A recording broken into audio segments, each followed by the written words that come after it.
Zotë Minister, pas një takimi që e patet në Këshillin e Sigurimit edhe me sekretarin e përgjithshëm të Kombeve të Bashkuara, ku lirshëm mund thuhet që çështja kosovare u prezantu në mënyrë të dinjiteshme edhe si një fitore.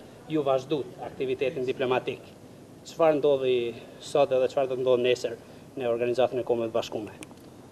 Po, keni plotësisht drejt. Ditën e premte kishte dy takime shumë të suksesshme, do të thoja, për Kosovën, edhe mbledhja e Këshillit të Sigurimit, edhe një takim shumë të mirë që së bashku me presidentin patëm me sekretarin e përgjithshëm. Ishte kapitulli veçantë, prezantimi dhe fjala e presidentit në Këshill të Sigurimit, që unë mirë prit, siç e keni vërejtur, dhe u çmua shumë, domethënë, edhe të arriturat e Kosovës, edhe të arriturat pas pavarësisë në të gjitha planet që ka shënuar Kosova, përfundimisht me hyrjen edhe të Kushtetutës Republikës Kosovës në fuqi. Ndërkaq që gjatë ditës sotme kam pas një varg takimesh, 8 apo 9, takime të ndryshme në përfaqësues të përhershëm, vendesh të ndryshme, kryesisht të Afrikës, po edhe disa vende të hemisferës perëndimore. Në të gjitha këto takime, natyrisht, kam transmetuar progresin që është arritur në Kosovë pas shpalljes së pavarësisë dhe në të njëjtën kohë kam ripërsërit kërkesën që Kosova të njihet nga këto vende, të cilat ende nuk e kanë njohur Kosovën shtet pavarur dhe sovran. Edhe gjatë ditës së nesërme deri ka mesdita kur duhet të kthehemi, do të kem një numër takimesh individuale, takimesh të veçanta me përfaqësues të përhershëm vendesh të ndryshme. Si u prit kërkesa juaj për njohjen e shtetit Kosovës nga përfaqësues të vendeve me të cilët u takuat sot?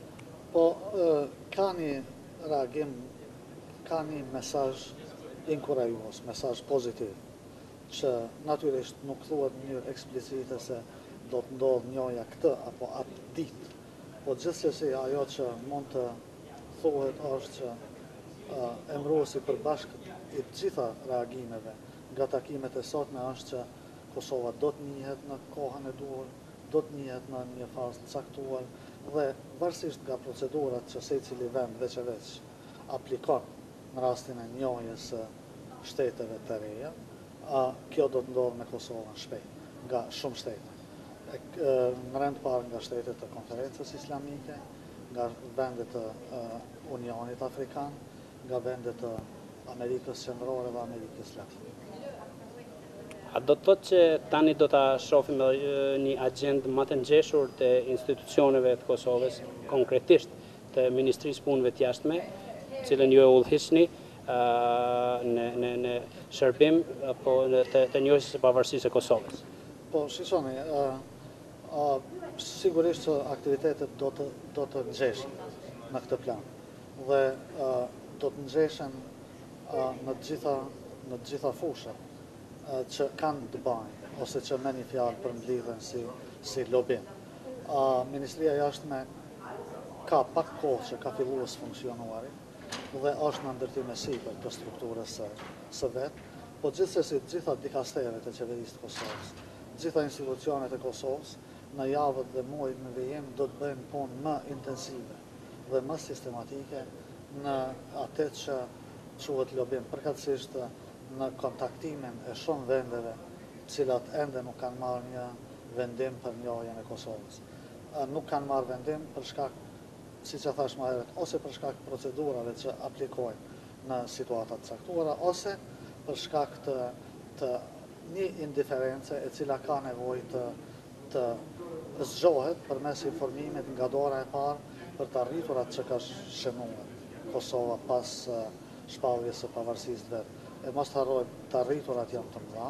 Kosova e ka përkufizuar qartë edhe sfondin juridik e kushtetues që duhet ta konsolidoj dhe këtë e ka bërë në mënyrën më të mirë dhe me hyrjen në fuqi të Kushtetutës të Kosovës me 15 qershor kanë hyrë në fuqi po ashtu edhe një varg ligjesh mbi 40 që dalin nga pakoja e presidentit Ahtisari dhe tash është detyrë parësore e institucioneve të Kosovës zbatimin të re i dispozitave të ahtisarit, sepse zbatimi i këtyre dispozitave do t'i bëj edhe vendet që ende kanë ndonjë dilema rreth pavarësisë të Kosovës, do t'i bëj që të flakin edhe dilemat e fundit dhe ta njohin Kosovën.